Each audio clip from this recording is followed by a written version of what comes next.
They also go through a severe distress. And it is important to understand because each one of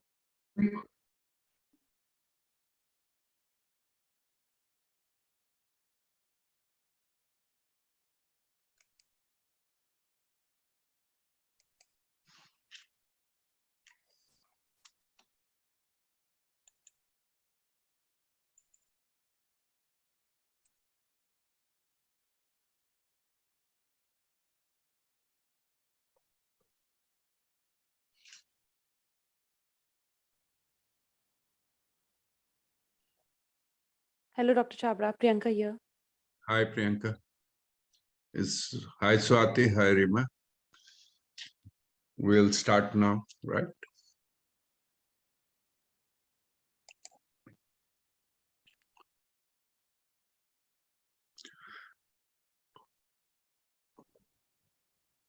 Hello, everyone. We'll just wait for a minute. Hi. Hello. We'll just wait for a minute and then we'll start with the webinar.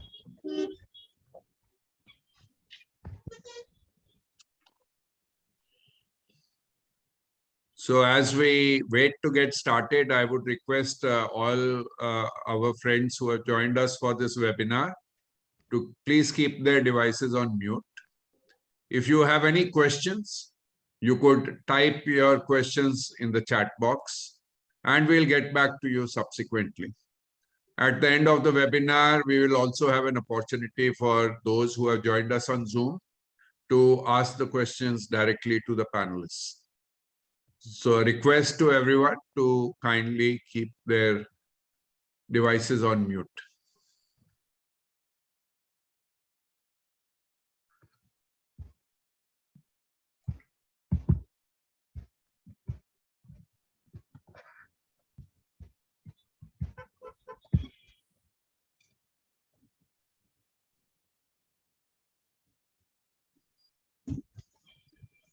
So welcome once again to the next in the webinar series of Spine Wellness and Care Foundation's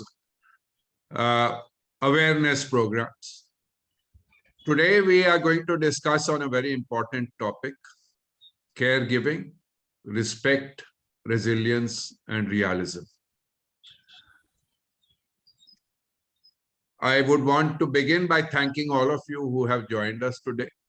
And we would love to have your views on the webinar at the end of the session, either on the website or by your comments on the chat box.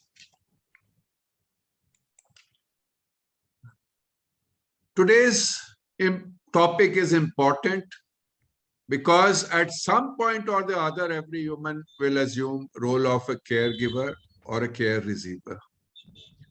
In emerging less resource regions, the family generally provides all care. In the US, approximately 70% of the people with a spinal cord injury receive care from family members. Thus, even in developed countries, at least 50% receive care only from the family, and over 40% rely on only one person in the family to provide care. Caregivers most commonly assist with impairments related to old age, disability, a disease, or a mental disorder. There are numerous negative consequences for family caregivers, including stress, isolation, and lost socioeconomic opportunities. Lack of emotional support for family members can result in depression, psychological distress, and withdrawal. Thus, the burden or strain may lead to stress, which may lead to depression, and which may lead to further burden or strain, and this vicious cycle may continue. Women historically have been responsible for the care of family members who are ill or have disabilities as an extension of their domestic roles. Female caregivers are more likely to provide more intensive and complex care, face more difficulties with care provision, and struggle more in balancing caregiver with their other family and employment responsibilities. However, not all aspects of being a caregiver are negative. In fact, it is how you look at it. There are plenty of positives And I think everyone should focus on these positives and not on the negatives. Thus, caregiving can be beneficial for both the caregiver and recipient of assistance. It can provide feelings of self-worth for caregiver, a satisfaction in helping someone you love. It may foster closer family relationships if we take it positively. It may provide opportunity to reevaluate what feels important and meaningful in life. Thus, we thought about focusing attention on this very important topic, caregiving, respect, resilience, and realism. And we have a very interesting panel, a very distinguished panel who would provide their views on caregiving in this webinar and who have been caregivers per se. Let me introduce Ms. Swati Patra. She's mother of Soina, injured at the tender age of 5 years. She's a master's in industrial relations and personal management from Behrampur University, Odisha. She's an HR professional in a private firm in New Delhi. But post-accident of her 5-year-old daughter, Soina, her priorities changed and she turned into a full-time caregiver for Soina and her sister. After her rehabilitation, Soina, who you can see in this picture here, is active, more or less independent in her activities of daily living, pursuing her education from school, travels around with her family. So compliments to Soina, Swati, her husband, and both their daughters. They have taken caregiving very positively. They have adapted very well to the spinal cord injury, and the family is back to a normal lifestyle. Let me also introduce Priyanka Jaiswal, wife of a paraplegic for 8 years. She married the love of her life, Rahul, only to become his strength, support, and primary caregiver days after the marriage. She continues to work and is working as an IT professional for more than 11 years. In fact, she's mother of a 3-month-old daughter. She's a multitasker, loves taking up challenges, traveling to new places with her husband, and volunteering whenever she can, like she has volunteered to be a panelist for this webinar. I would also want to introduce Reema Pandey, daughter of Mr. Pandey, who got paralyzed and mute after a stroke. Reema did her BA in economics from Delhi University and her MBA from IIM Kolkata. She is a healthcare strategy consultant in US and lives in Boston. She's a mother of 3 kids. Youngest is 10 years old. She enjoys unstructured cooking, maximum travel. She's passionate about health, nutrition, and also poverty alleviation. She is the author of His Voice, a journey into her father's mind. So in this book, Reema's father, she has given the fictitious name Agastya Raj, has a stroke that leaves him paralyzed from the neck down and unable to speak. As he lies in bed, enveloped by a circle of love and care orchestrated by his wife Khushi, he shares with us the tumultuous thoughts that swirl in his mind. In this fictionalized narrative, Reema Pandey immerses herself in her father's consciousness to become his voice, bringing to you the story of her parents, her father's illness, and her powerful, giving mother. So the book, His Voice, is a journey to the mind of Reema's father, who became paralyzed after a stroke. So friends, we have a very interesting panel of 3 distinguished panelists, all of them who have achieved a lot, who have been caregivers. When we talk about spinal injury, we know that it is a devastating ailment and has been recognized as such since antiquity. What makes spinal cord injuries as devastating as they are is that everything about them plays out in absolutes. They are instantaneous, utterly disabling, and horribly permanent. It's not just the individual who gets affected. In fact, the entire family gets affected. But more often we think about the person with spinal cord injury and forget what goes through the mind of the caregiver and the family members, and hence the importance of today's webinar. Similarly, stroke also leads to paralysis and happens suddenly. Many caregivers of stroke survivors enter the caring role abruptly and have little time to adapt. Thus, my first question to the panel would be, would you want to share your first reactions to the spinal cord injury or stroke-induced paralysis of your family member? How long did it take for you to accept it? Can we start with Swati?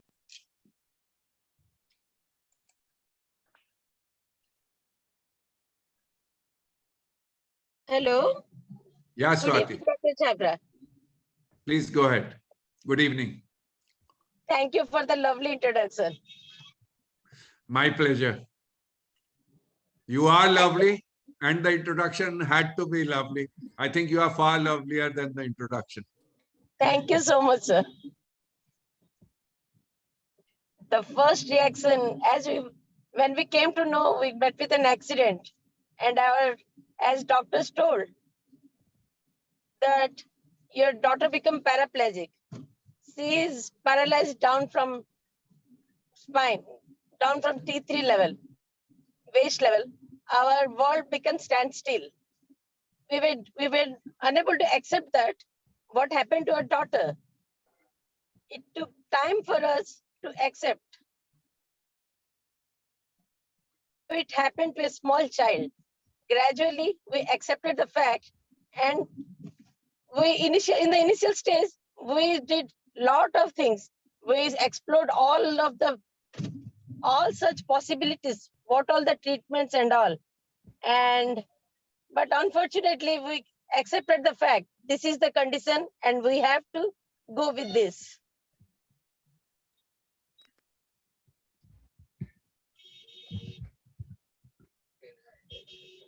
Thank you, Swati. Priyanka, would you want to throw more light on what was your first reaction and how long did it take for you to accept the spinal injury of your husband? Yes. So my husband Rahul, he had both brain injury, traumatic brain injury, and a spinal injury as a result of a road traffic accident.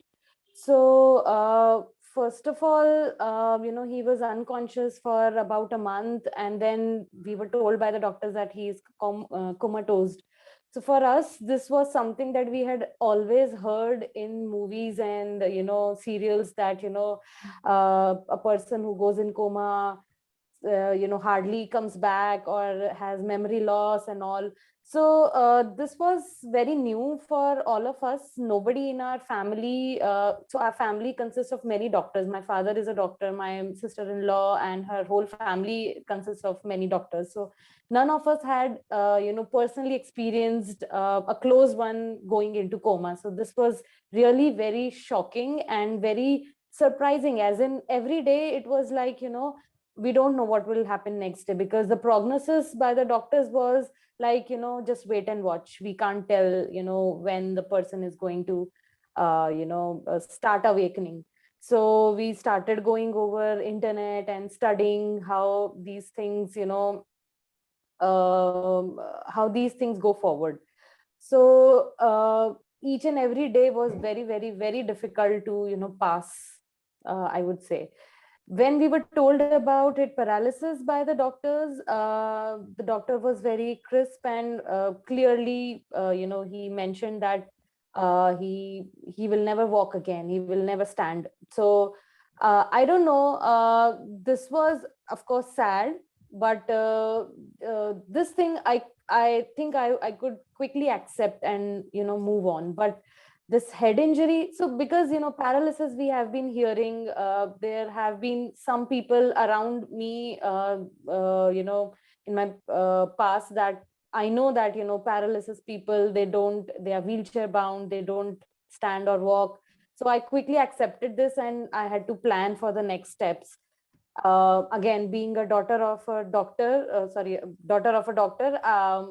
I trusted my doctor, and I think we hardly wasted any time searching for alternate medicines or Ayurvedic treatments, and also we were quick in that. But this head injury was, I had to connect with peers who had head injury and understand this complex brain injury. So that was my reaction to this thing. Thanks, Priyanka. Rima, you stay in Boston. What was Yes. your first reaction when you came to know about the paralysis due to stroke of your father? And how long did it take for you to come to terms to his paralysis? So, first, good evening, everyone, and thank you for having me here. I would say the first reaction, just like for anybody else in such situations, is shock, followed by this complete feeling of numbness about what's happened, what's happening. There's kind of an underlying sadness. There's a lot of confusion. There's a lot of nervousness, and then you quickly try to pull yourself together and tell yourself, well, everything will be fine, and then try to start focusing on what we can do about this. So I think it goes from an inability to even imagine such scenarios to, okay, if this has happened, we're going to all fix it. There must be something we can do, and everything will be fine. So in terms of time to accept, I don't know if there is such a thing as full acceptance. There's always kind of an underlying regret. But what happens is you quickly start focusing on action and activity. And, like Priyanka said, you start doing research, you start trying to figure out everything from, what comes next, from the daily, everyday stuff to, how are we going to take care of him? How are we going to take him home? What do we need to set up? So there's a lot that happens there. And that kind of subsumes, all those other feelings. You kind of put them aside and get into action. Thanks, Rima.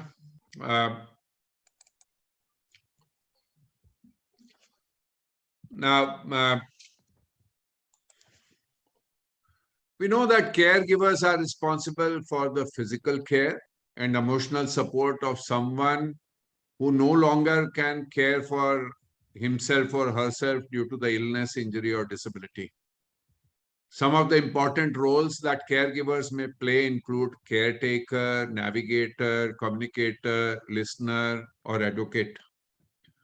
So my next question to the panelists is, describe your role in the caregiver journey. And here I would first want to request Priyanka to give her version.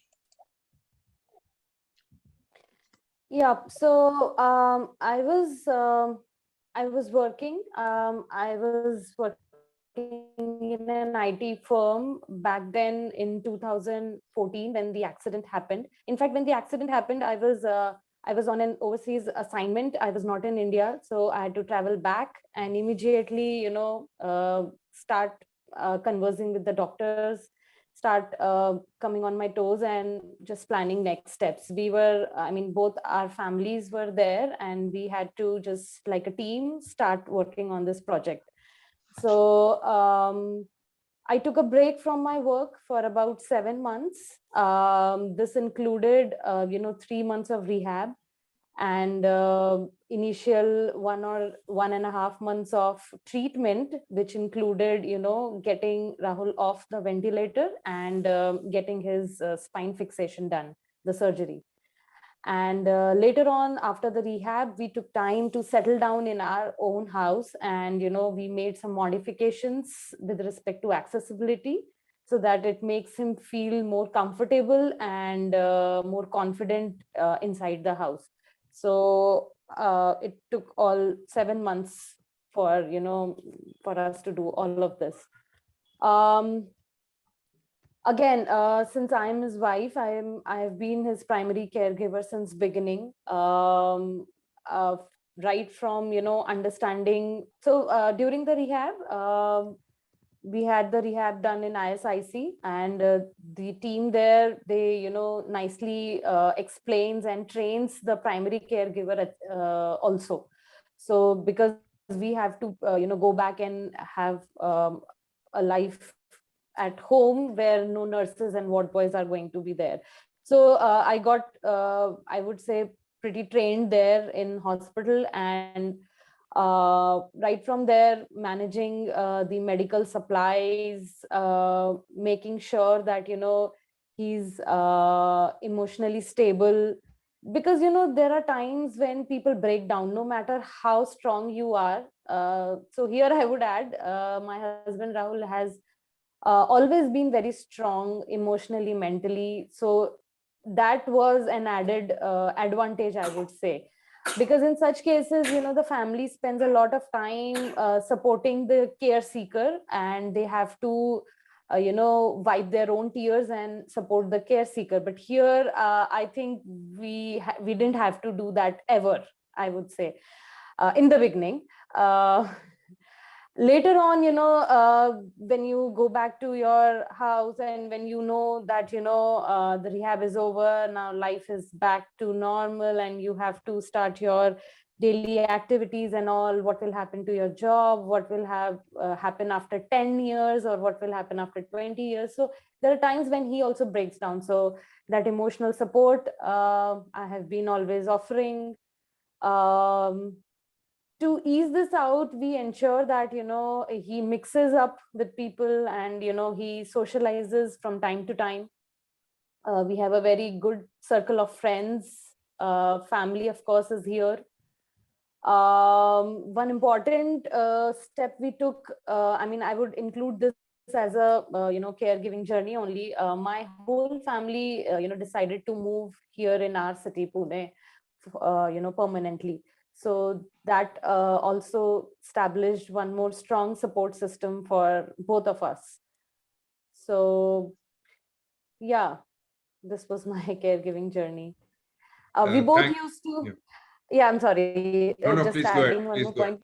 Yeah, we both used to also, from time to time, watch videos on internet about, polishing our wheelchair skills, and, understanding and practicing some small medical procedures like catheterization and all we do at home. So this was important for us to learn, because we knew this injury, this disability is lifelong, and we can't rely on medical experts always. So we spend time learning all of this also.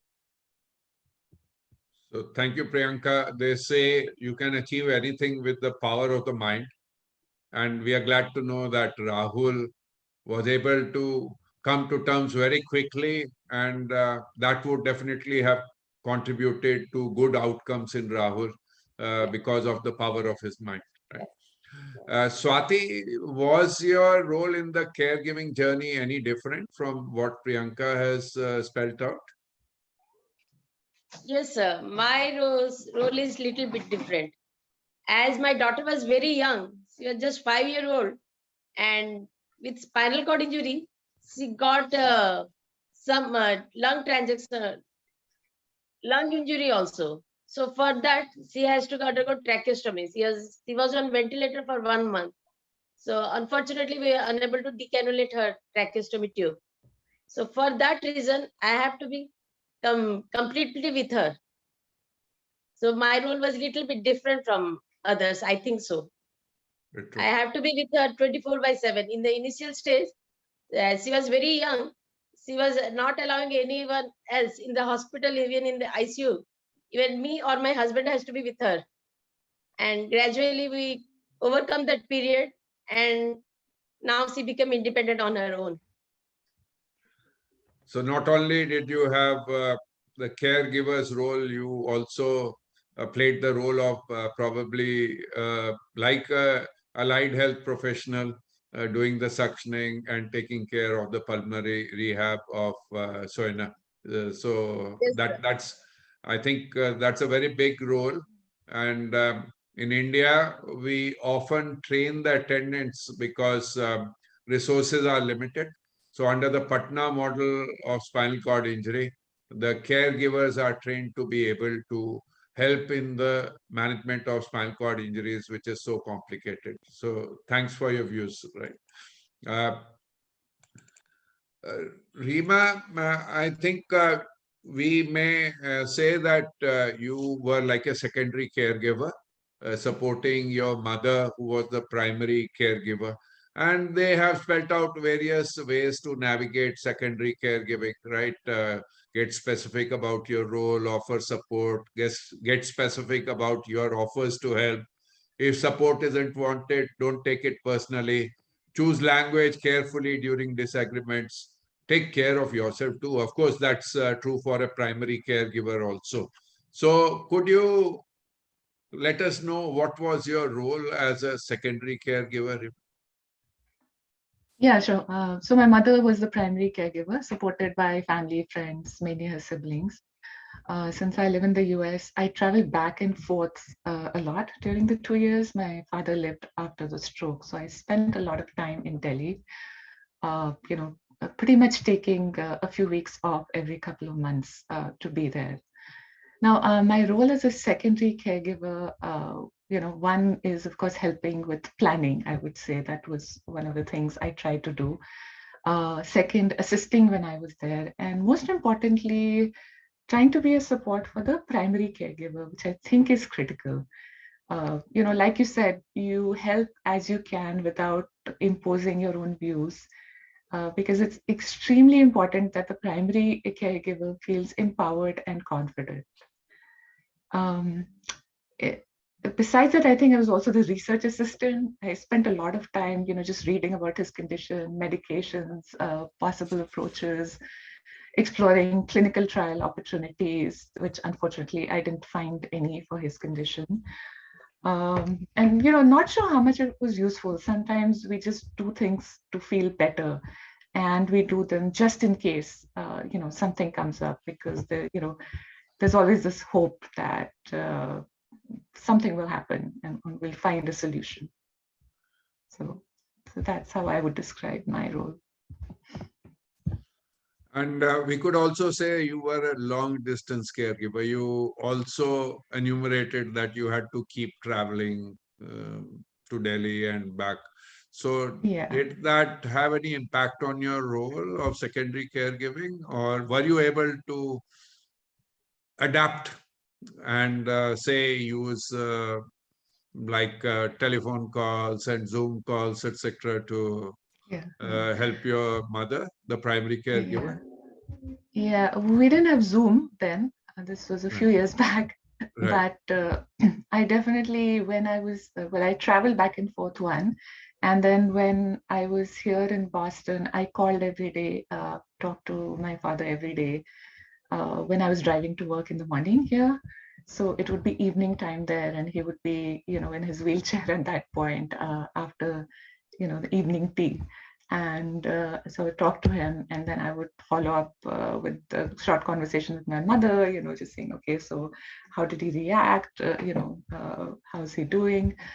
And so that was it. And then I think during the summer holidays here, which was the July-August time frame for 2 years, I traveled there with my kids. So my kids also spend a lot of time, got to spend some time with them at that point. But I would say, sorry, I would say, a long distance caregiving is a balancing act, and you kind of do your best. And there's a lot of guilt in it. So True. But we can also see that the stresses increase more, and that you try to give in your best, because it's also difficult for you because you are a long distance away. It's not easy also emotionally for you. So thank you, Rima. And now you see, we always talk about what is the impact of a disability on the person with disability. But there's a huge impact on the family as well. There are extra demands or challenges on the family system. There's a financial burden. Very often, the main bread earner gets affected. Coordinating different service providers is also not an easy job. There can be physical and emotional exhaustion. The career plans could be changed, or they may be abandoned. There may be new alliances and loyalties between family members. There can be negative reactions by friends, neighbors, and people. So, in the past, there was a tendency to emphasize issues of illness and pressures, spousal strain, and maladjustment within the family because everybody was learning. Presently, they are replaced with questions concerning positive adjustment, as you will see from the views of our panelists today: satisfaction, acceptance, and spousal harmony. Rather than perceiving the family as a helpless victim, it is perceived as a unit that adapts by a process of structuring. Uh, so my next question to the panelists would be, what are some of the challenges you faced as a caregiver? Did caregiving involve curbing your lives in terms of desires or professions? Did your relationship change while caregiving? Has the disability of the family member come in the way of a good family atmosphere or community participation? And here I would want to throw the question open to Priyanka first. Priyanka, are you there? Yeah. Yes, sir. Yeah. So again, here there were hundreds of challenges. I mean, but again, I would try to just speak about the top ones. So again, like I said, my husband had this head injury. Uh, there was this emotional support, constant emotional support, that he used to require. Not exactly emotional support, I would say. The sense of comfort was with him only when he saw me around, I would say. So he would want me to be with him all the time, even if we don't talk, we are in different rooms, I am engrossed in my work, but still he would want me around. So again, because of this, there were a couple of opportunities professionally that I had to say no to, like some long-term overseas projects. I had to multiple times say no to them. um, so there were other challenges, like um, I know as a part of rehab that the ultimate solution and the ultimate long term answer to most issues is complete independence. So we both understand it well, but it was difficult for old parents to understand this. So initially, the family members would try and hand him each and everything in his hands, like don't move around, we'll get you everything, stay there, stay in the chair, don't worry, don't take efforts. So it was difficult for both of us to explain that it is not going to help him if we continue doing this. So this was one of the challenges that it's not easy to convince old parents, like they have their own mindset and they quickly get offended. So sometimes we had to indulge into some argument and have them convinced. So I found this very difficult initially. It seemed like I'm being put in a villain role, and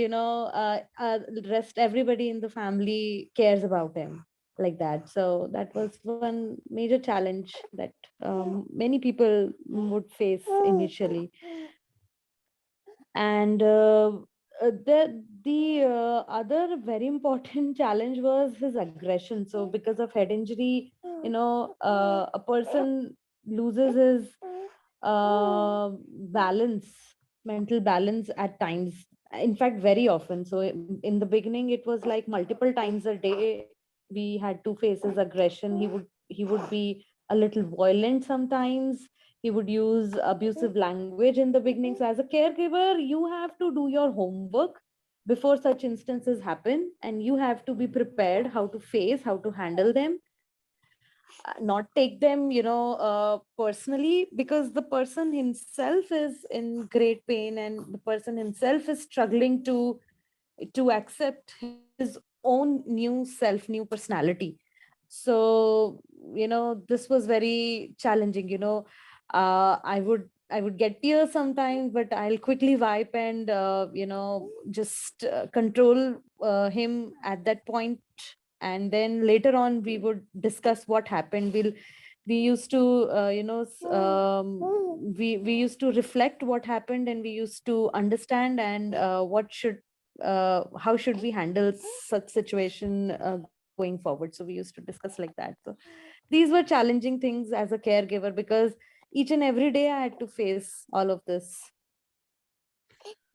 We can understand how challenging it can be, Priyanka, because it's not only the individual who doesn't know what has suddenly happened to himself or herself. Uh, like the devastating consequences that are there with these serious ailments like spinal cord injury or stroke, and especially if it is a double injury, both spinal cord injury and traumatic brain injury. But it is also a learning experience for the family who have never faced this situation before, who probably have never given it a thought. And only those who have gone through it can understand how challenging it can be. And we can totally understand your as well as your family members' reactions. Swati, what were your challenges? Were they any different from what Priyanka has enumerated? Uh, Again, did your relationships also change while caregiving? And did we know that the spinal cord injury of your daughter has not come in the way of a good family atmosphere. We know that, and that you are all back into a good community inclusion. But what are the challenges? Can you enumerate them further? In our case, actually, my daughter has lost her speech. That was the major challenge. At the young age of 5 year old, she has lost her speech. After it took us 5 months to gain her speech. But we are very much lucky that she is very positive. She never cried. She never asked us why it happened to me. So that gave us very big positive support to us. So we can overcome these challenges. But luckily, we got a very good family support, friend support. As we have doctors in our family, our older parents of my mother-in-law, father-in-law accepted the fact this is our condition and we have to go like this. We have to lead our life like this.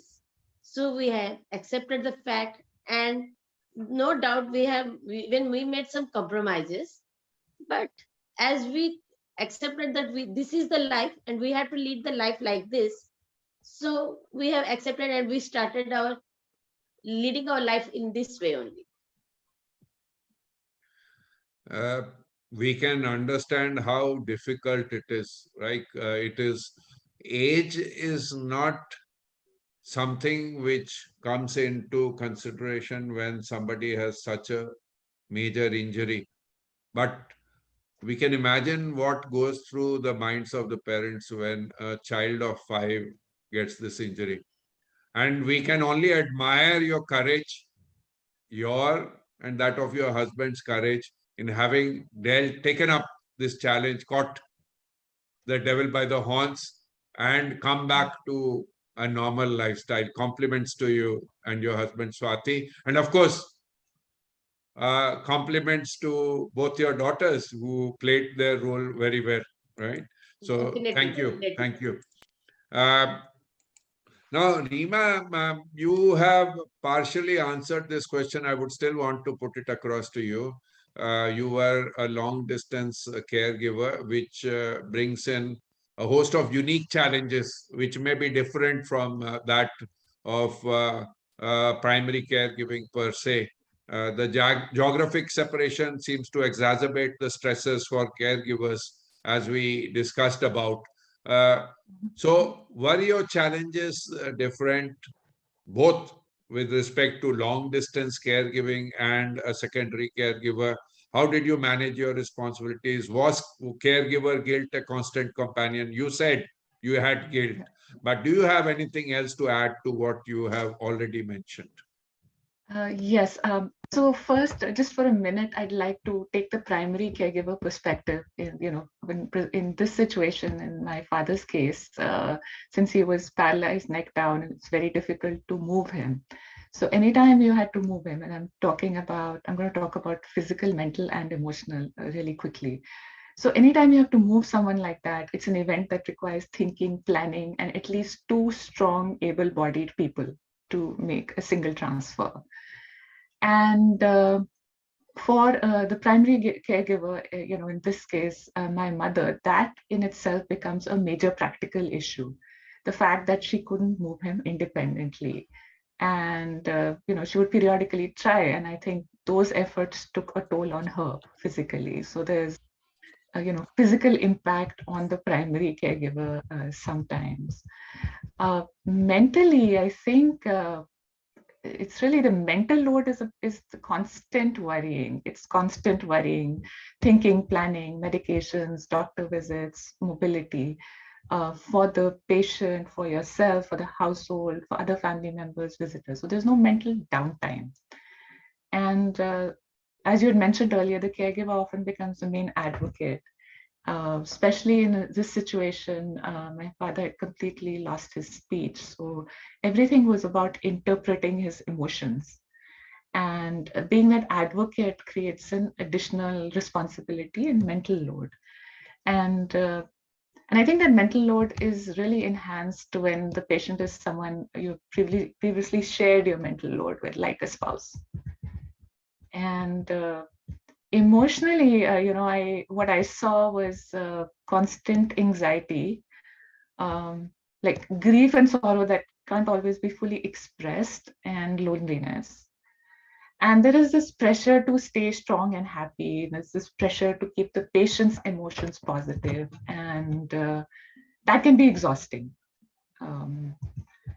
So there's, the helplessness can be exhausting. So. And personally, for me, it was an emotional roller coaster. Like I said, regret and guilt were a large part of it. Traveling back to Boston was really, really hard every time I did it. And, the only way I dealt with it was planning my next trip pretty much as soon as I got back. So I would get back home and I would immediately start thinking about, I would go back to work. And as I started a new project or assignment, I had deliberately stayed in a role where I was working on, project type work so that I could discreetly finish a project and then head back home. So, I would get into a new project. I would try and figure out how long this project's going to take. Can this be done in 6 weeks or 8 weeks? And then, plan my next trip.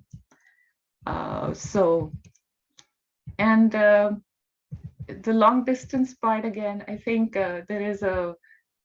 it's about finding the right balance between worrying about my father's situation when I'm not there and not really able to help, and continuing to give full attention to, the rest of my life, the household, my kids, my job. And again, this is true for everyone, I think, not just long distance caregivers.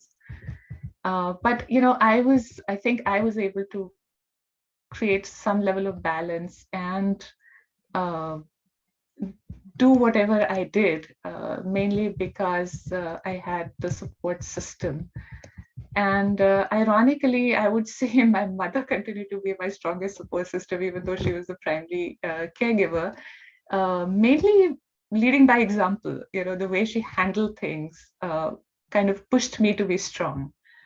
And then, of course, my husband took care of everything. When I traveled, my older kids were very young at that point, and they independently managed when I was gone, and then went with me, like I said, to help during the summer vacation. And then there's the moral support of extended family and friends, many of whom I knew I could call if I needed help. I may not have called them, but sometimes just knowing that is enough.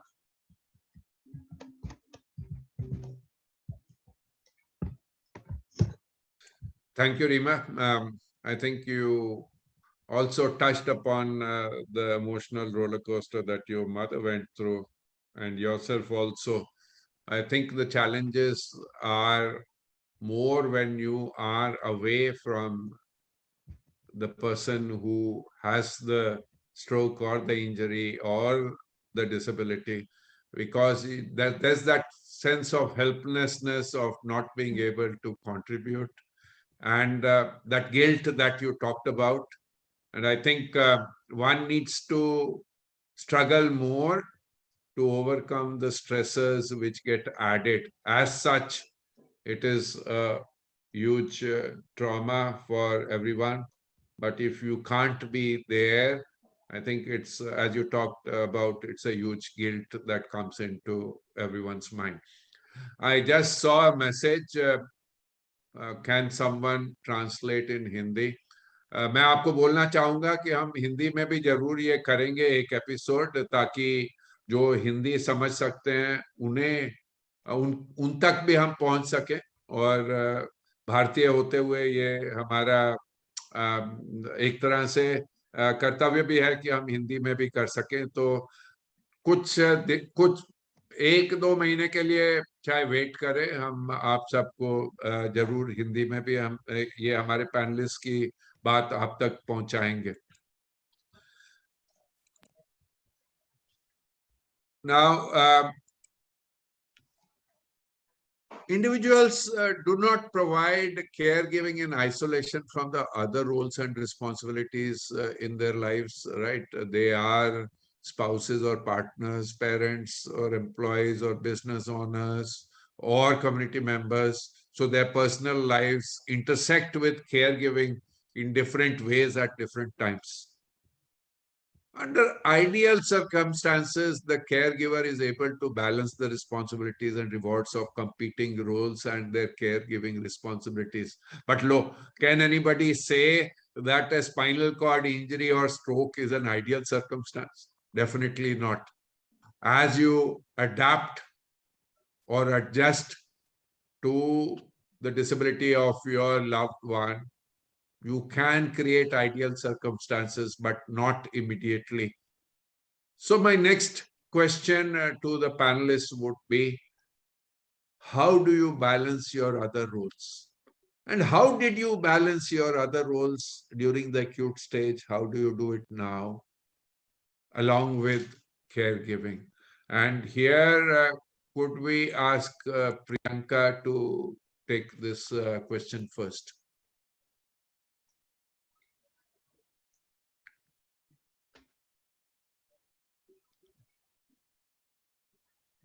Yeah, Priyanka, you're muted. Can you unmute yourself?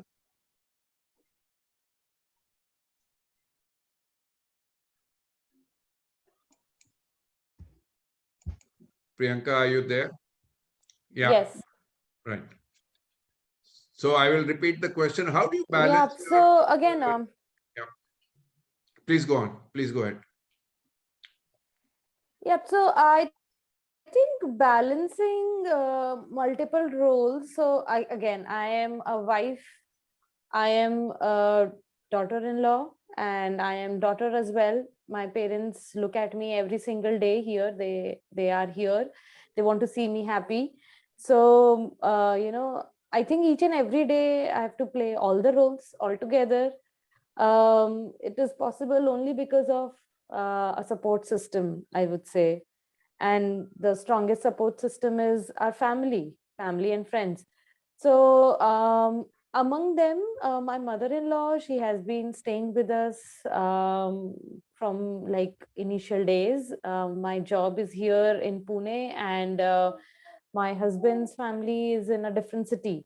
So she has to, you know, stay separate from her husband and stay with us. So she's supporting us that way. So because of that, I am able to focus on my work, and I am able to give my 200% in my work, and I am doing quite well professionally. So that makes me happy, satisfied, content, and you know, allows me to focus on other areas as well. So I think, again, because of a strong support system, only a person is able to you know, play all the roles that he or she is in. Right, Priyanka, but you are a working professional as well. That is your other primary role as well. Do you feel that there has been a challenge because of that, or do the two interfere with playing the role per se? Initially, it was difficult, but again, my employer, my project managers have been considerate overall. Initially, when, you know, my husband was not that independent, I used to, you know, I never used to hesitate, you know, giving such reasons, personal reasons, whenever, you know, I have to leave for the day from office a little early. So I would not hesitate, because most of my managers knew what happened, because I was already in on an assignment in Chicago when the accident happened. So my employer had to arrange for my travel, and also they did quickly. So everybody here in my office, they know about the situation. So that initial period was I mean, I didn't have to carry that guilt when I am at home, that, you know, I left my responsibility in office and somebody else has to take up the remaining work, and I'm taking a favors from someone. So it helped me not carry that guilt. And later on, again, most of the things Rahul is able to do on his own. So I am able to balance my work that way. Thank you, Priyanka. I often also, when I talk to my colleagues and share experiences, I get reminded about an article that in which I read that working mothers, right? That is also a role, right? Your homemaker role and your professional role. So they tried to analyze these working mothers who took a sabbatical to take care of their children for 2 to 3 years. They always did better subsequently, and many of the renowned CEOs have done this, right?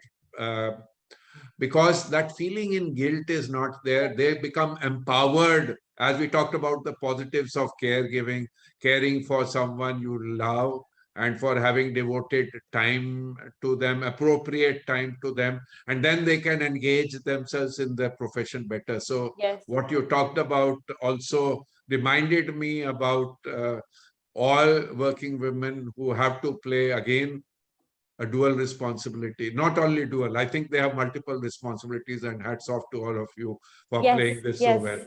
Yes. And I think, Doctor, you know, managing time well, being systematic, and yeah, so managing time optimally, and, you know, being systematic. I think managing, so I mean, I'm from IT world, you know, we manage IT projects there.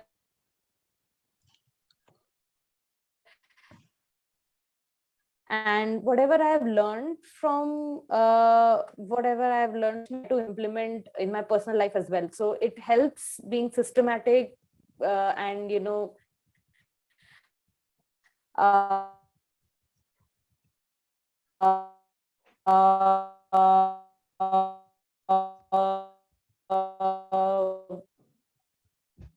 say no.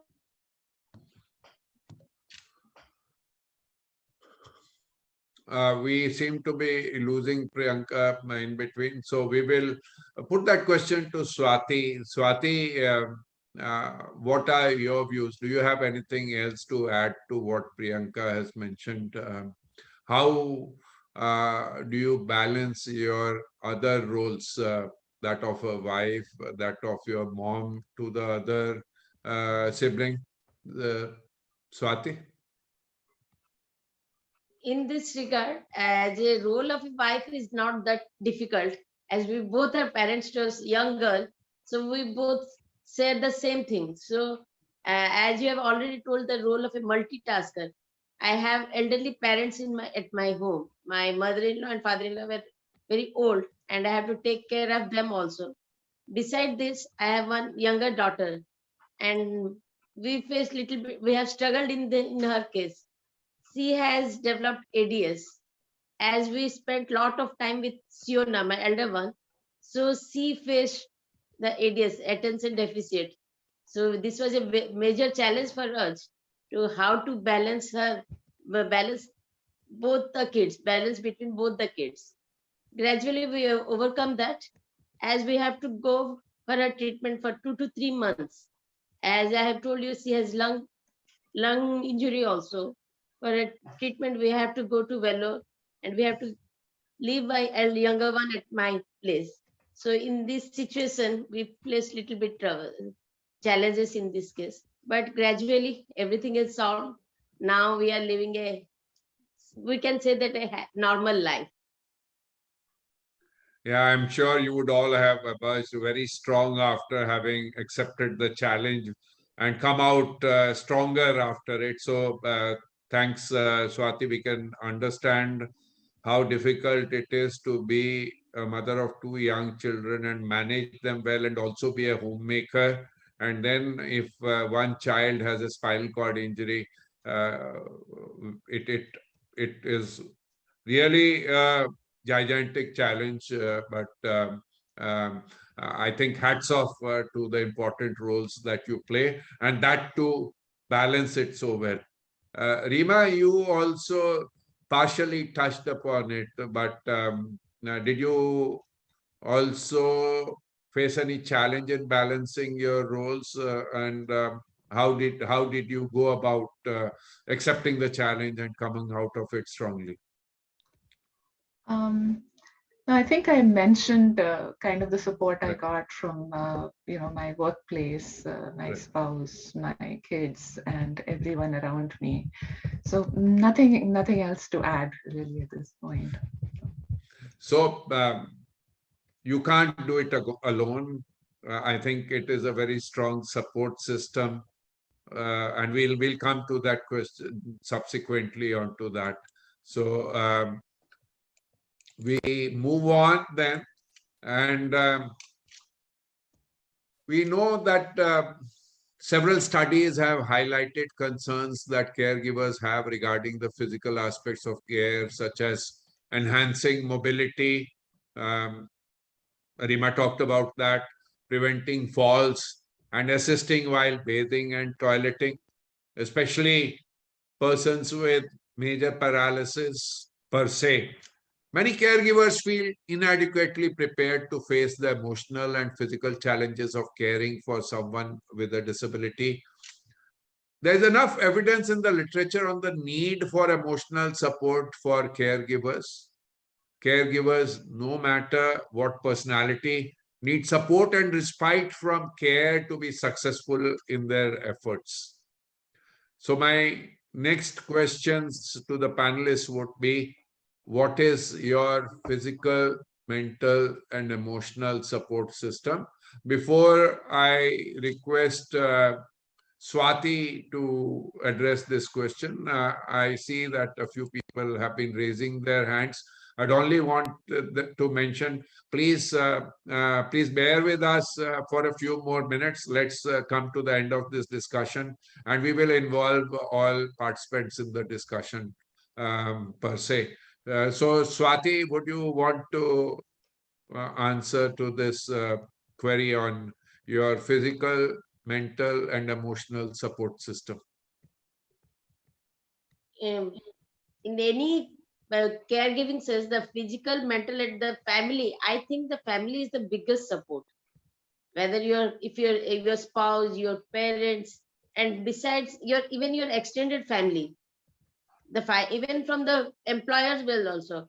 In our case, my husband's employer was very well supported us. He has to be with us for months for her treatment in the initial stage. He has to be there for a month. He has not joined the office, and at that time, the company supported us very well. And in the family at home, our parents, our extended family, my brothers, brother-in-law, sister, everyone has a very great support for us. Besides this, the emotional support. We have to give emotional support to each other. I think the family is the biggest support for everyone. In my opinion, it is the best thing I can say. Yeah, I totally agree with you. Having worked in spinal cord injuries for such a long time, we know that in India, right, where we face multiple challenges in management of persons with disabilities, a strong family support is one of the biggest strengths which help us overcome the challenge. So, totally agree with you, Swati. Priyanka, do you have what are your views in this regard? Yep. So in the initial days, my father stood by me all the time. He took off from work for 2 months because it's a complex medical issue. There are complex terminologies involved and all. So, and again, I mean, I and Rahul were married for only 2 months and this accident happened. So it was a great deal. I mean, it was a very big shock for him that, his daughter, his something like this has happened to his daughter. So he stood by us for 2 months, and then from there, my mother-in-law, like I said, has been with us every single day. She's separated from her, I mean, not separated, she's staying away from her husband and other children. So that's her sacrifice. It's day by day, I mean, everyday support. If you talk about, my mother-in-law is my support. And my whole family has shifted permanently to Pune. So they are here for us. Now that there is this addition in our family, my young daughter. So we do need support. Totally agree with you, Priyanka. Um, Everywhere, and especially in India, marriage is a big milestone in life. And if such a big event happens immediately after the marriage, we know that you need large support in order to come out of it strongly. But then I think people can view it as a half glass empty or a half glass full. I think you have focused on the positive consequences of caregiving, and hats off to you for having come out of it so positively, so strongly, and emerged a winner. So thank you. Rima, you also talked about your physical, mental, and emotional support system before. As a secondary caregiver, it was, I think, more mental and emotional support which counted, except for periods when you were there with your father, when you would have needed physical support as well. So, do you have anything to add to what you have already mentioned? No, well, on the physical front, at least when I was there, and even when I was not there, there were a few other people who were part of this, what's called the circle of love and care. And then my father had an attendant because it was not practically possible to move him, and often needed, like I said, two people to move him. And we had a very good therapist who lived in the neighborhood, who came and did did physical therapy with him. And I think the physical therapy was not just physical; it was also mental and emotional because of the kind of person he was. So sometimes, you get, you're just lucky to find people who are absolutely amazing. And in such situations, you really, really are acutely sensitive to it, appreciate what you find, and all the people who stand by you and help you. Yeah, thank you, Rima. So, Rima, you are also a healthcare consultant there in US. What are your thoughts on healthcare decision making and palliative care? Yeah. So the first thing I would say is that, being aligned with healthcare doesn't necessarily always prepare you for a personal situation like this. Right. And I can tell you this, that when my father's second stroke happened, which was the really devastating one, we had a consultation with a neurologist, I think in the UK or the US, and he mentioned the term palliative care. And even though I knew what the term meant, I knew it objectively. And as soon as that term was mentioned in the context of, my father, I completely rejected it. I was like, no, that's not what we want to talk about. But going back to your question quickly, healthcare decision making, I think, is a very neglected topic. And this is more in the context of aging. But we're all living longer, and even if we don't face disability, we all get less able as we age. The risk of chronic conditions increases, probability of acute events increases, and our healthcare system is geared towards, as they should be, fixing problems as they arise. But what has happened is that aging and even dying have become what Dr. Atul Gawande has written a book called Being Mortal, and in that he talks about how they've become medical experiences. And partly it is because we never talk about these issues. Most of us avoid thinking and planning about it. So questions like, at what point does a person, a family, physician decide to slow down or decline medical interventions at some point? And is this a conversation that should happen in every family, so that decisions are taken as per the wishes of the person concerned? So there's a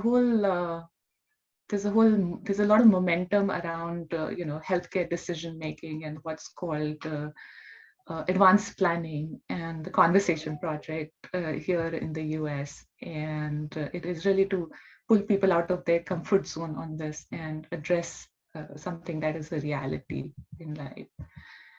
And I mentioned palliative care, which is, again, really a medical caregiving approach around optimizing quality of life and focusing on quality of life and minimizing suffering among people who have complex illnesses.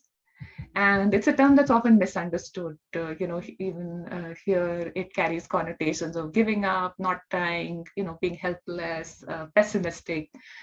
And I think it's because when a person is not recovering the way that we hope, it makes us uncomfortable, because we all want to continue to do something. We're problem solvers by nature. We want to fix the issue. So to me, palliative care is really about assessing each person's individual situation and paying attention to their thoughts and feelings, and making decisions that are best for the patient, physically, mentally, emotionally, with the focus on quality of life, reducing discomfort, and most importantly, peace of mind. So in my father's case, it wasn't like, I would say he was kind of in a palliative care like situation, which doesn't mean that he wasn't getting care. He was, he had his antacids to keep his digestion comfortable. He had given anti-seizure medications to avoid seizures, which he used to get periodically. He was given anti-infectives to avoid infection. He was physically taken care of, showers, physical therapy, massages. He was mentally stimulated, emotionally nurtured. But the palliative care aspect of caregiving came to the fore when we decided that we would not rush him to a hospital, and that we would avoid major interventions that would make his quality of life worse rather than better. So a very important point that you have made, Rima, that it is not palliative care doesn't mean trying to shirking away from providing what is optimum. In fact, it is trying to find what is optimum for the individual under the circumstances. And this is something that we often miss upon in our desire to try to provide the best of treatments available. We may be doing more harm to the quality of life of that individual. Did I get you right? Absolutely. Right. Absolutely. Rima, you have authored this book, His Voice. Why did you think of writing a book? How has, in fact, writing the book been a therapeutic experience for you? So during the 2 years that my father lived after his stroke, I often wondered what was going through his mind. And this book, His Voice, is a first-person narrative of what I think were his unspoken thoughts and emotions during those 2 years that he was bedridden. He was very thoughtfully dealing with the crisis where he had lost complete control of his life. And, we from his emotions, we knew that he was feeling something. We just had no way of knowing what, because he couldn't talk and he couldn't gesture and he couldn't write and he couldn't do anything. So the book is, it's a memoir or life story of sorts. And it started as a therapeutic experience for me, just, helping me deal with the emotions that come with such life experiences, confusion, denial, hope, frustration, I guess. I miss my father, and his death, even though we had 2 years to prepare technically, created a giant vacuum in my life. So I wrote the book a few months after we lost him. I didn't share the manuscript with anyone for many years till 2020. And I think it was a little bit of a pandemic effect where I kind of pulled it out, drummed up some courage, had a few people read it, and then decided to publish it. And my reason for sharing his story is really to draw attention to the challenges associated with aging, disability, caregiving, and how important it is to think about healthcare decisions holistically and do it from the patient's point of view. So, thank you, Rima. You have very aptly pointed out that in addition to being a therapeutic experience for yourself, you also wanted others to benefit from the experience and learn from your experience, right? You talk about 3R framework of caregiving: respect, resilience, and realism in relationships. So can you elaborate on how the 3R framework evolved from your learnings and observations of the caregiving experience? This, of course, will be also very useful to everyone to learn from your experience. Yeah, so the 3R framework kind of emerged naturally from my observations, and it's actually somewhat coincidental that it's all begin with R, maybe, somewhat convenient almost. But in summary, I think to me, these are the 3 tenets of caregiving. And the first one, most important one is respect. There's a book called Till Breath Becomes Air, in which the author, Paul Kalanithi, says, until I actually die, I am still living. And I think as a person becomes more helpless, their sensitivity to everything said and done becomes more acute. So one of my key learnings was how important it was to maintain the dignity of a person who's in a helpless state. And I saw that being done very well with my father. And that's, that is something that I took from that experience. He was treated with, deep love and respect. And I believe it made him as happy as was possible under the circumstances. So that's the first R. The second one, resilience, is really about working with what life throws at us, right, without breaking down. And it takes an immense reservoir of courage and compassion to stay calm. And when your world is falling apart, it takes a lot of resilience, to keep being loving, patient, without it being deliberate, tiring. And everyone finds their strength in the way it works best for us. With my mother, it was her faith in God, her belief system, whatever happens for a reason, etc., that gave her resilience. We also need a dose of realism, and we need to understand that effort may not always result in what we hope for, but we don't give up. We can't fix everything. Sometimes we have to just manage to the best of our abilities and stay hopeful and optimistic. And as it says in the Gita, karmaneva adhikaraste ma phaleshu kadachana, and you kind of have to adopt that realistic approach. And the fourth R, relationships. It's really what all of us in this panel discussion have been talking about: relationships, family, and how important and immensely critical that is in such situations, to have a strong social fabric, a sense of connectedness. And yeah, so I hope that anyone who reads this book, I hope it'll help anyone who has either gone through, is currently going through, or faces other crisis situations, because unfortunately many of us do, and we're always very unprepared for. Thanks, Rima. Would I be wrong in summarizing that the 3 R's help in strengthening the 4th R, which is the relationships? Yep, that is one way to look at it, and the other way to look at it is that the 4th R, relationships, is kind of foundational, and to the 3 R framework, because it would be very hard to provide that respect, and be resilient and balance it with realism, unless you have the relationships around you. Totally agree. Both sides of the coin, I may say, Yeah. right? And now, moving on, caring for a loved one can put strain on the health, mentally and physically, for the caregiver. One can manage challenges by various means, sticking to a routine, caring for oneself, asking for help, making a list, hiring outside help when you need it, managing your emotions, reducing stress, having fun. Now, there I come across this question to the panelists. What do you think are the solutions for the challenges faced by caregivers?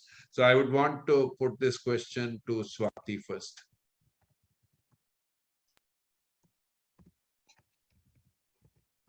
Solution, I think the acceptance.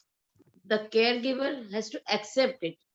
Once you accept the fact, then only you can understand the patient or the person. I can't say patient, a spinal injured person or the care seeking person. I think, in my opinion, in the rehab center, we should give a detailed training session should be there. As after this transaction, or what you can say, of the spinal cord injury, all the terms are new to us. No, a common man doesn't know anything of what is suctioning, what is catheterization, what is the even we can't even, the common man doesn't even know the bed sore also. All these terms are new to us. So I think there should be a proper training in the rehab center, you can say, or in hospitals. Even not only the physical training, even the emotional, psychological counseling is very much important, I can say. So that as both the caregiver and as well as the care seeker, though at the end of the day, the care seeker has to be independent. But that the most important is counseling. I can say these are all the solutions we can carry forward in for leading a better life. Yeah, you very rightly mentioned that there is a need for education of caregivers. In fact, at our center also, we have caregiver education programs so that the caregiver is trained during stay in managing, in understanding the problem first, and then in managing wherever it is required. In fact, at the International Spinal Cord Society, we have a wonderful web resource, elearnsci.org. This is available free of charge across the globe. We launched it in London in 2012. And then this was for the professionals, but then we thought that the consumers also need it, and this would apply for the caregivers as well.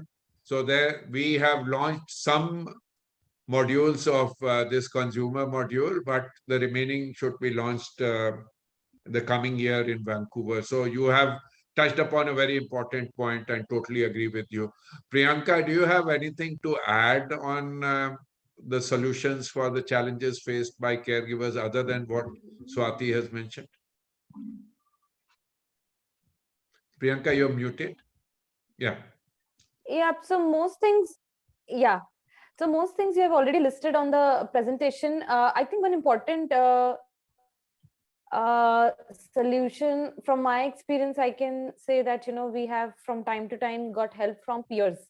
It's very important, it's not like, it's a course, it's a training course, you go to a rehab and you learn and you come back to your daily life and you are trained and you have answers to everything. So it's a constant, it's a constant help, it's a constant support that you need. It's the challenge, the problems keep changing every day. So you need a constant support, a support of peers. It's important. For us, it has helped a lot. I think both for caregiver and care seeker, it's very necessary. Yep, very rightly mentioned, Priyanka. Peer support is very important, right? A professional may say anything, right, to you, Yes. but you can't relate to the professional, Yes. right? Yes. You say, जब किसी पे बीतती है वही समझ सकता है. But when Yes. a peer who has gone through the same shares the experience, I think that is what you can accept better, you relate to better, and that is a very important part. And I know from our experience in spinal cord injury management, what peers can add many more practical tips, the real life experiences, than what professionals have to offer, because they have themselves gone through it and have come out successfully from it. So a very good point that you have. And the fact that the fact that doctor, they say that, I mean, in difficult times, this has been my strength. The statement called, हम पहले तो नहीं है इस दुनिया में जिसके साथ ये हुआ है.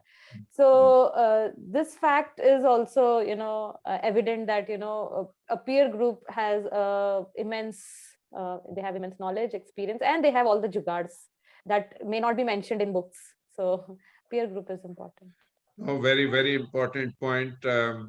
What you said, this is not the end of the world, right? In fact, what we said about the half glass empty or a half glass full, right? They help you realize the positives of caregiving. And you may look upon it, right? Probably there are more opportunities that you can look at also, both for the person with disability and for the caregiver, right? So it is how you look upon it. It is how you analyze it in your mind. And if you let the power of the mind come in, right? Very amply demonstrated by many people, right? Our own chairman, Major HS Ahluwalia, Christopher Reeves, and many other living, Stephen Hawkins, people who have been able to achieve much more from the wheelchair than able-bodied people have been able to. So very, very rightfully pointed out, Priyanka. Rima, do you have anything else to add to what Swati and Priyanka have mentioned, even though your experience would be more like a secondary caregiver, but you, as a healthcare consultant and being a long distance caregiver and a secondary caregiver, your perspective also, having seen your mother, the primary caregiver, Do you have anything else to add to the solutions that could be there to the challenges which are faced by caregivers? I think while I understand that family support is critical, and the point around peer support is really important. I think we do have to think also at the systemic level and the and the professional level.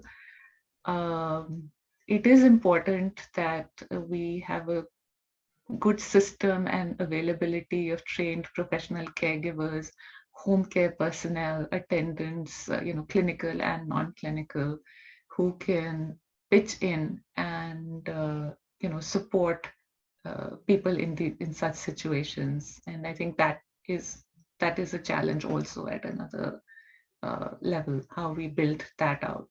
And that's true in India, but also in the US. There's a constant conversation about how do we help seniors age at home and provide support systems at home so that people don't end up in institutions. And so that's kind of all I would say from a solution point of view. Totally agree.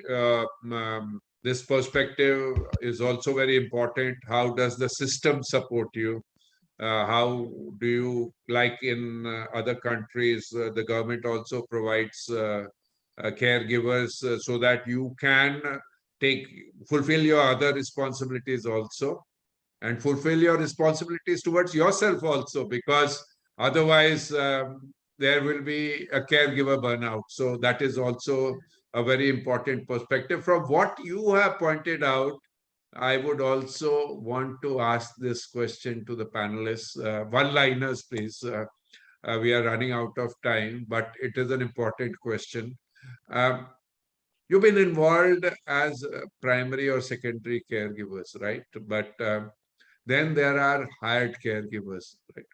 Very often in also other countries, it's not the family, but either from the system or otherwise you hire a caregiver. So what do you see? Where do you think, what are the positives and negatives of family caregiving? And do you feel hired caregivers can play the same important role and have equally good outcomes? So let's start with Priyanka first on this. Yeah, I think so. Again, in our case, we did hire a professional caregiver in the initial days for about 2-3 months.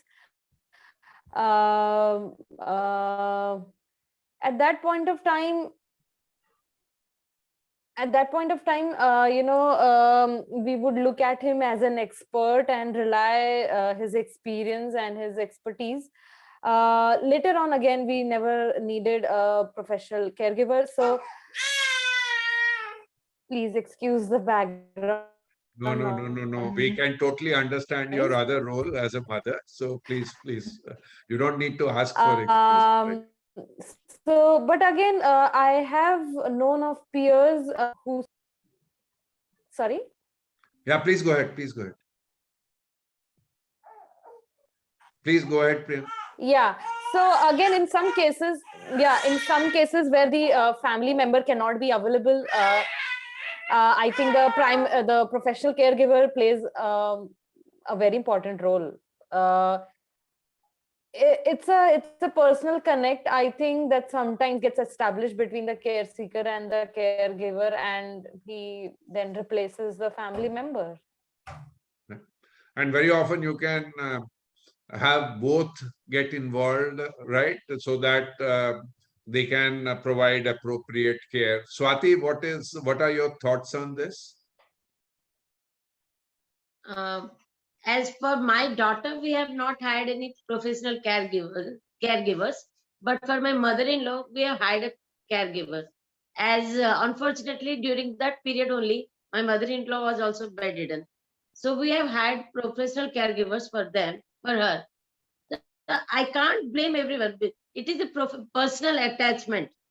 If the hired caregiver also gives a personal attachment, personal touch to the care seeker, then they can replace the role of a family member, I can say.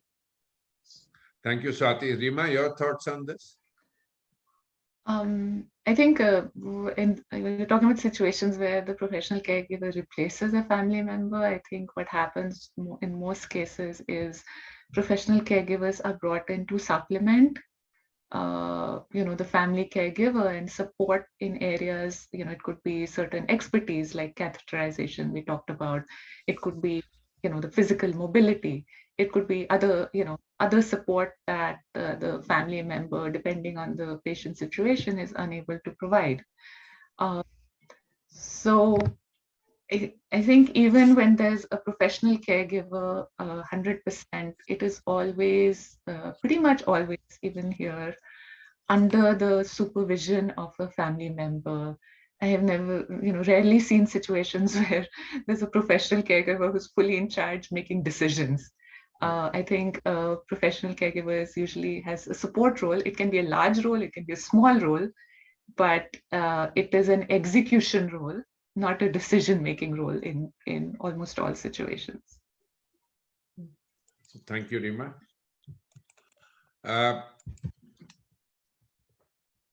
One person caring about another represents life's greatest value. To care for those who once cared for us is one of the highest honors. Caregiving often calls us to learn into love we didn't know possible. Caregiving has no second agendas or hidden motives. The care is given from love for the joy of giving without expectation, absolutely no strings attached. Friends, you have heard directly the experiences of our colleagues, our caregiver friends. This webinar has been brought to you by Spine Wellness and Care Foundation. This foundation is a charitable, non-governmental organization established for improving the wellness of people with spinal and other ailments in India.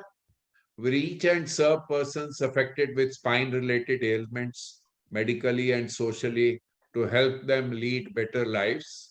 Our main objective is to provide medical, rehabilitation, vocational, recreational, and social support for persons affected with spine and related ailments. We will have a follow-up webinar to this webinar on the 21st of January, Caregiving, Rising Up to the Challenge. And here you will have professionals and others who would also deliberate on the solutions for the challenges that caregivers face. So we will have Dr. Shanu Srivastava, a senior psychologist at Indian Spinal Injury Center, Bhavna Issa, founder and CEO, Sambhavna and Sathi. Of course, Rima will be there, and Mr. Swaminathan Venkatraman, caregiver and account manager at Haldor Thompson. So do join us for this webinar. They say it is in our hands to create a better world for all who live in it.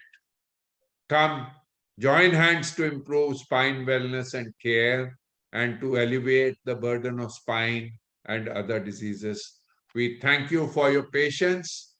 We have come to the end of the discussion with our panelists, but we'll be happy to take any questions that may be there. We have a lot of questions on the chat box, and we'll come to them one by one. I think we will, at the end of it, we will also have people who would want to raise their questions to the panelists directly, address the questions directly to them. Can I read out some of the questions for the benefit of the panelists? Have you ever come across a situation when you realized you made a mistake and the care receiver got offended? can you describe any one occasion when the care receiver was offended? So this is a question I would, any of the panelists would want to share their experience due to this. Rima, did you ever notice your father getting offended, or did he lose patience? Actually, I thought he was at least based on, interpreting his emotions. I thought he was very, very, very strong and calm throughout those 2 years. I mean, we did see sadness, but we didn't see impatience. I think this sounds very, very frivolous, but I would say that when he used to be wheeled into the drawing room to watch TV in the afternoon, and if there was something going on, a serious something that he enjoyed, like old Bollywood music, or news, or some British comedy shows that he liked, he would watch intently, and he would be looking at the TV, watching intently. And if somebody switched the channel to some Hindi serial which he didn't like, or something else, he would just close his eyes and put his head down. And I think that's the closest I saw of him being upset or offended in those 2 years. And I know this sounds very... So thanks, Rima. Priyanka, did you ever face such a situation? Yes, doctor. And like I mentioned in the chat box, it's just the that moment. It's so we both understand each other well.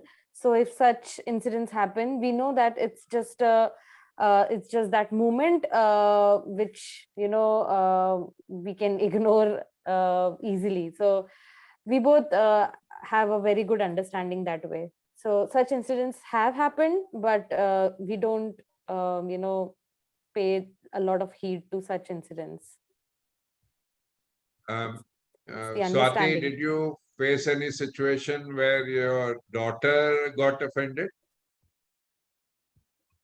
No, sir. Right. Our school is also very much supportive, and she was very much lucky in this case. We never did anything like this, sir, till now. So now there's another interesting question. We've been talking about the emotional support for the caregivers, but the question is, how do you take care of the care receiver's emotional stability? So emotional requirements. So would you want to take that question, Priyanka?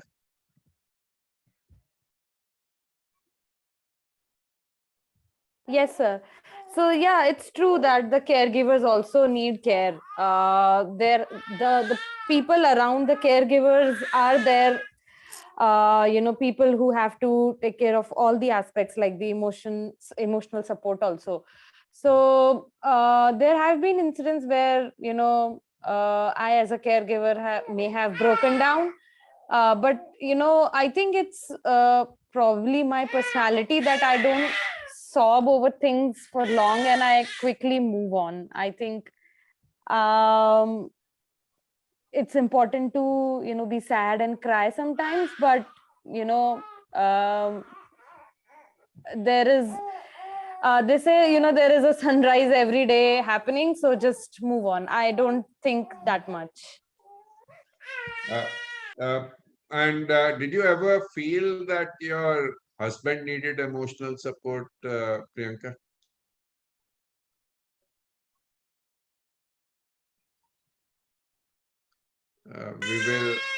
Priyanka. Yeah.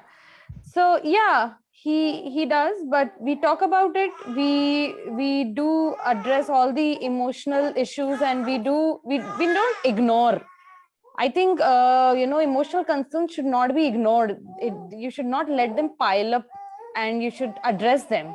That is important. So just talk about it. So we both discuss. We try and find solutions if we can. I'm sorry, my little one is. No. Please don't Yeah. feel sorry. We are sorry for keeping you away from your little one. So absolutely, we can understand that, right?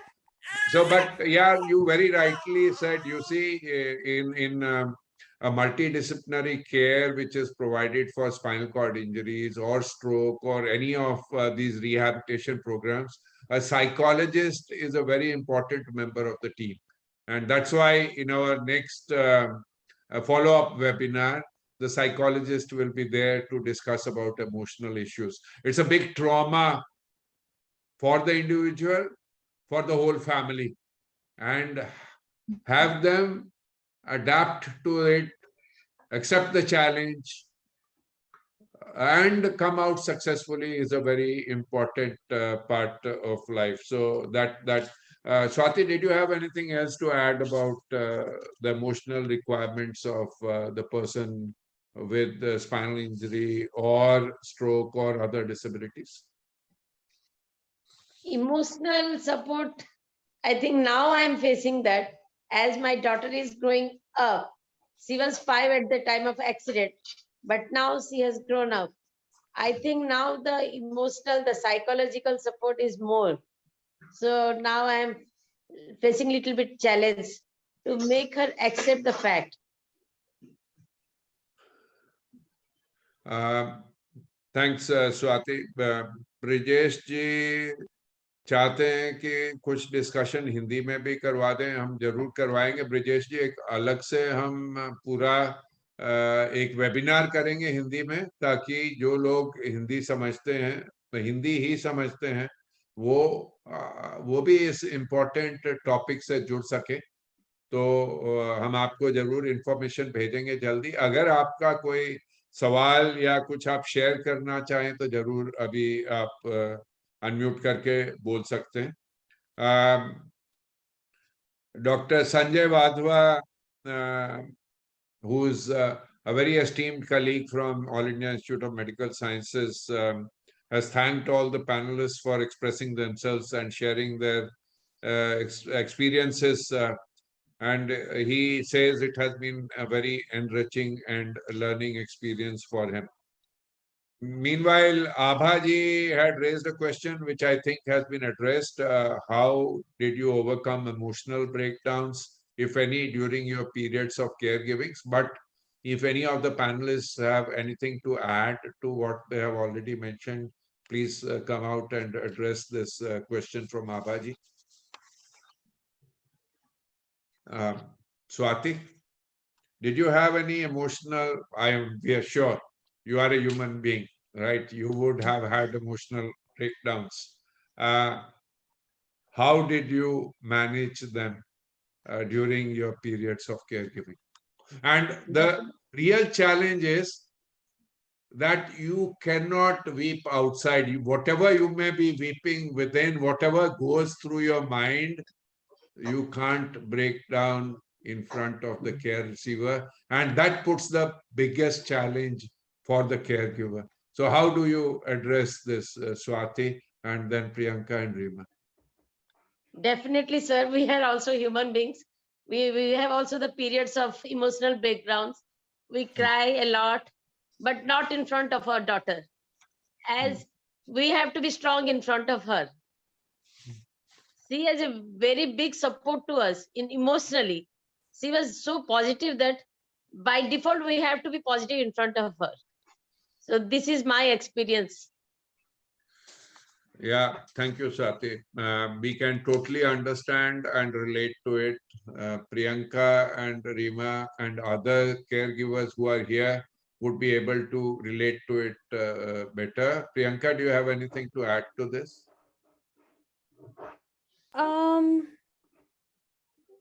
No, doctor. I think I've discussed this. Whenever such outbursts happen, I generally keep it within myself. It's difficult for me to even, discuss it with my side of family members. So either I have option of friends or just, counsel my own self. So I think I'm strong that way. Thank you, Priyanka. Rima, anything to add?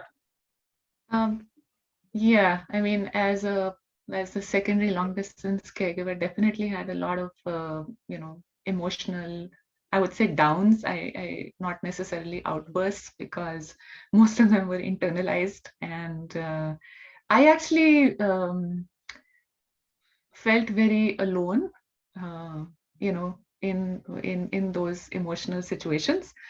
I often wished I had someone to talk to who would understand, because I would try to talk to people and then I would get a lot of very cliched responses like, अच्छा अच्छा कोई बात नहीं, ये तो होता है, क्या कह सकते हैं, you need to move on, you need to focus elsewhere, just these very all these suggestions which I would actually find annoying. So I ended up not talking to people.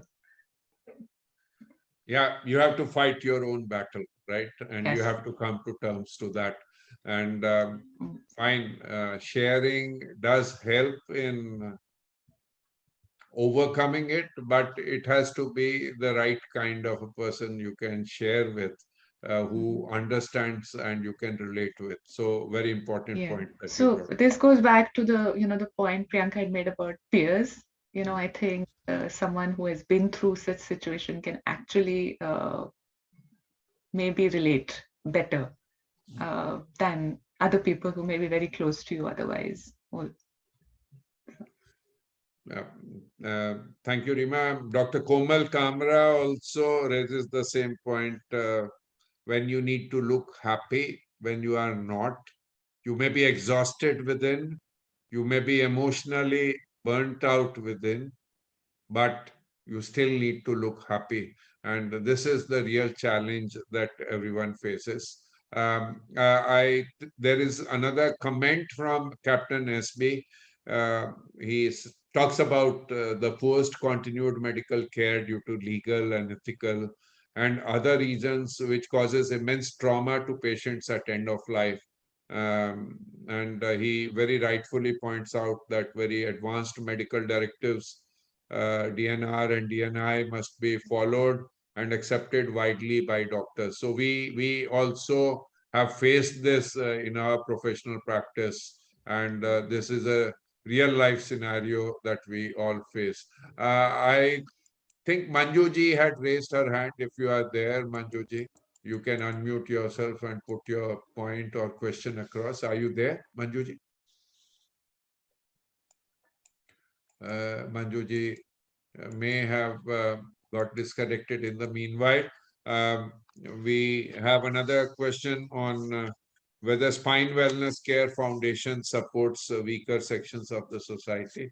As we brought out later on, this is actually what Spine Wellness and Care Foundation is, to try to help people, especially the less resourced, so that um, uh, they can also get the proper care per se.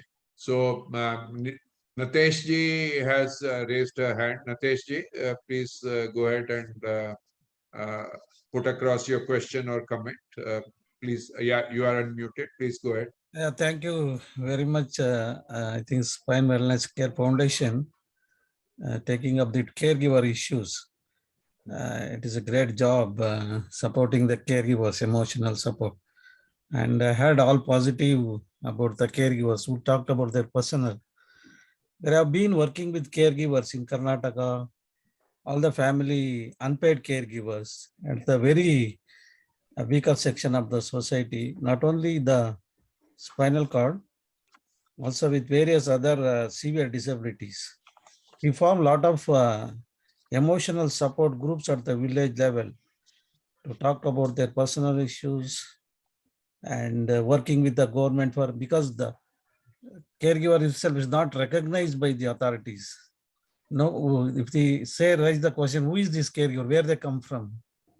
They are invisible, vulnerable, and isolated. They are going a lot of difficulties. Whether the wellness is doing in anything on the recognition of the caregivers as such, formed any groups, association, to the advocacy at the different level?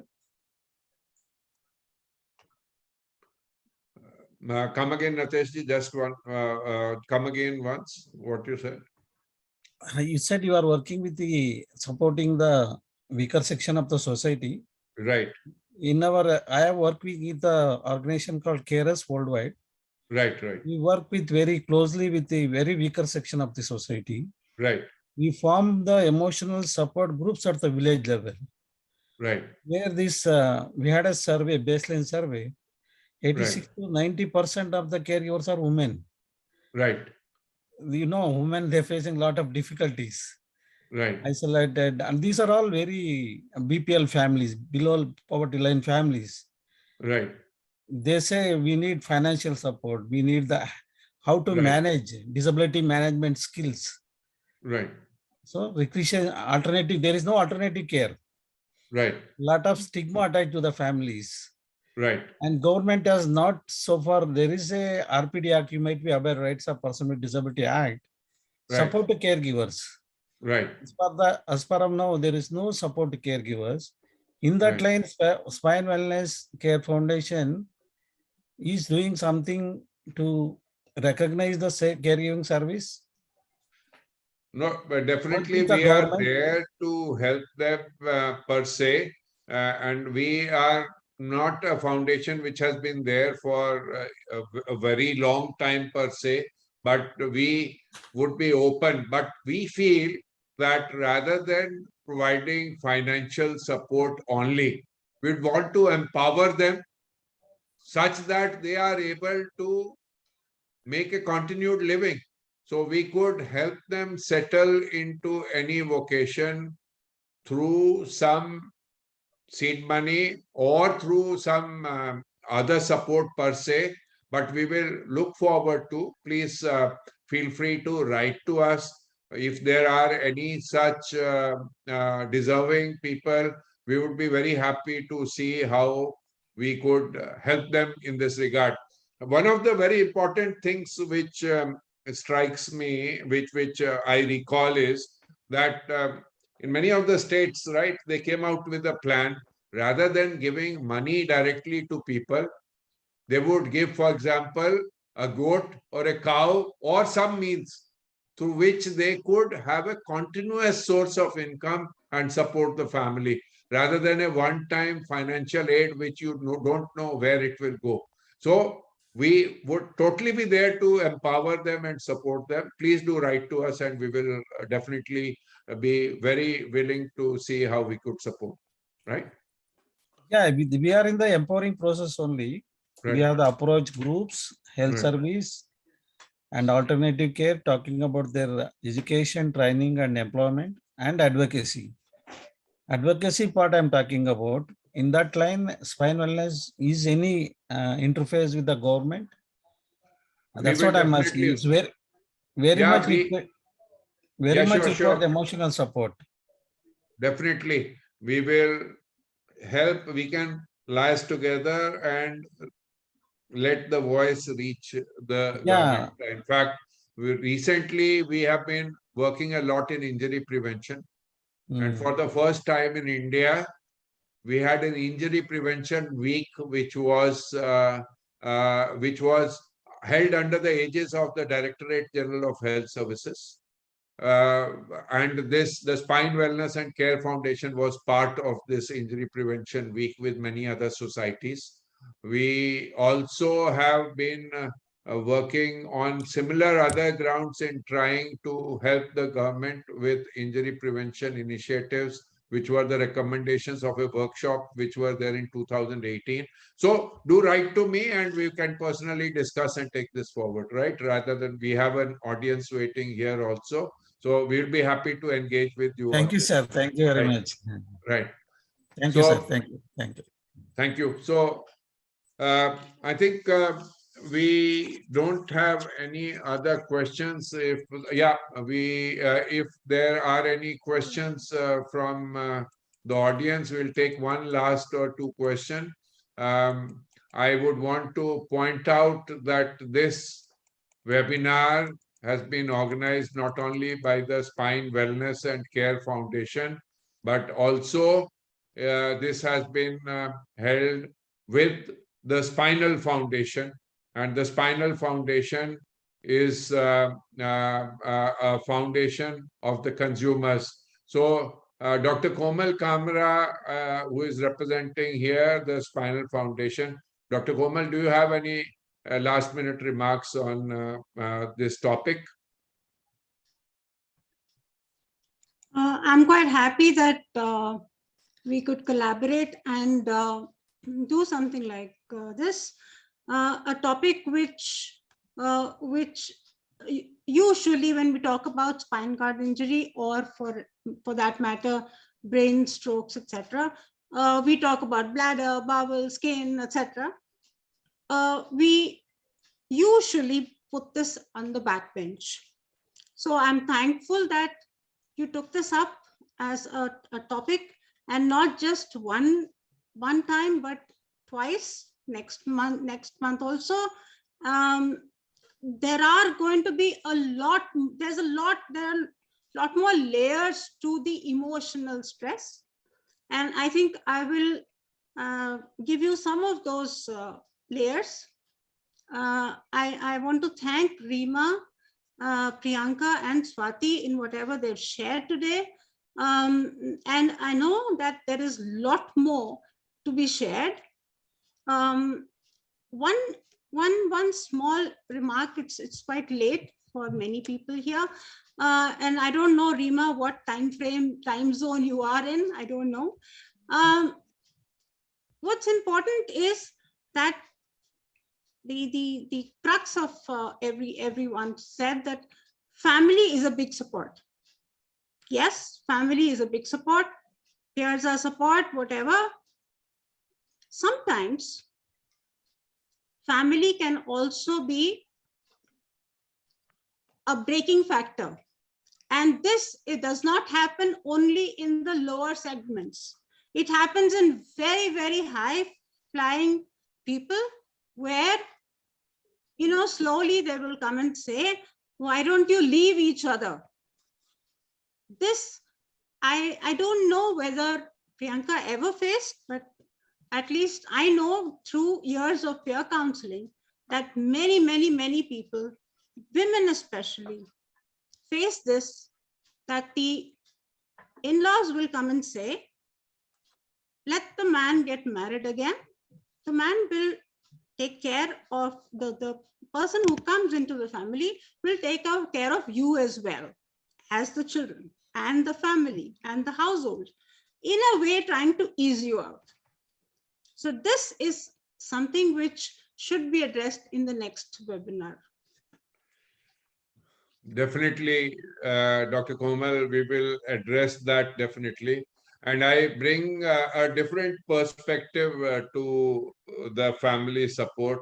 In countries like India, it can be also like a double-edged sword, because all of them try to rush to try to help the individual, the person with the disability, and that becomes an impediment in their becoming independent.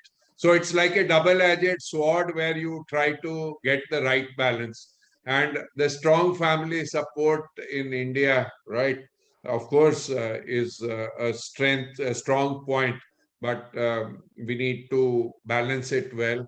I have been also in many other countries where I have seen individuals to whom nobody has come to meet for months altogether during the rehabilitation process, and I can see the turmoil that they go through.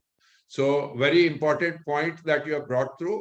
I would only want to correct you at one point, Dr. Komal. It's not me who has brought together this webinar. It's we, including the Spinal Foundation, including Priyanka, including Swati, including Reema, including everyone who has participated.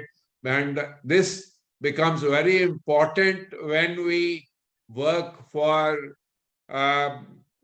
diseases like ailments like spinal cord injury and stroke, because Here you need to pool all resources to be able to deliver and to bring respite to people who suffer from these devastating ailments. But many of them don't take this as devastating, but come out successfully through the challenge. For the benefit of our listeners, Komal ji was involved in an accident where her mother also got the spinal injury. She has gone through a very big turmoil, both on the personal front, but I always admire people like Komal, who despite all the challenges come out strongly and then want to give back to the society in addition. So this is what we are all meant for. Thank you everyone for joining this session today. I know we are running late. For your benefit, Komal, Rima, I think it is 10:30 or 11 in the morning for Rima, but she has other roles to play, including her 10-year young daughter who needs to go to school. Everybody here has other roles. Do join us again on 21st January when we carry this discussion further. Again, together, we will take this initiative. Not only the Spinal Foundation, not only the Spine Wellness and Care Foundation, all of us have to work together in this regard. A big thank you. Jai Hind. Thank you.